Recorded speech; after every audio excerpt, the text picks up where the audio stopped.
Hey guys, normal pizza తిని మీ అందరికీ bore కొట్టేసిందా? అయితే ఈసారి డిఫరెంట్గా బ్రెడ్ ఆమ్లెట్ పిజ్జాని అయితే ప్రిపేర్ చేద్దాం. అది ఎలానో చూసేద్దాం, వచ్చేయండి. ఇక్కడ బ్రెడ్ని మనం డైరెక్ట్గా వేయమన్నమాట. ఇలా రోస్ట్ చేసుకొని బ్రెడ్ క్రమ్స్లో అయితే ప్రిపేర్ చేసుకుంటాం. ఒక ప్యాన్లో ఆయిల్ వేసుకొని onion, green, red, yellow capsicums and tomato వాటిపైన కొంచెం సాల్ట్ అండ్ పెప్పర్ వేసుకొని ఒక 2 minutes ఫ్రై అయితే చేసుకోవాలన్నమాట. చేసుకుని దాన్ని కాసేపు పక్కన అయితే పెట్టేద్దాం. అండ్ అదే ప్యాన్లో కొంచెం ఆయిల్ యాడ్ చేసుకొని 4 eggs క్రాక్ చేసి బాగా బ్లెండ్ చేసి వేయాలన్నమాట. వేసిన తర్వాత దానిపైన బ్రెడ్ క్రమ్స్ని యాడ్ చేసుకొని దాన్ని నీట్గా మెల్లగా ట్విస్ట్ అయితే చేయాలి. ట్విస్ట్ చేసిన తర్వాత దానిపైన ఒక పిజ్జా సాస్ని అయితే యాడ్ చేసుకోవాలి. మళ్ళీ దానిపైన మనం బ్రెడ్ క్రమ్స్ని యాడ్ చేసుకోవాలి. అండ్ దానిపైన 3 చీజ్ అయితే యాడ్ చేసుకున్నాను. మీరు చీజ్ లవర్స్ అయితే ఇంకా ఎక్కువ కూడా యాడ్ చేసుకోవచ్చు.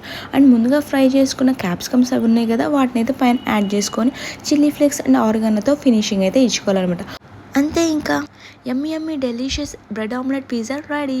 వీడియో నచ్చిందా? అయితే do like, share and subscribe.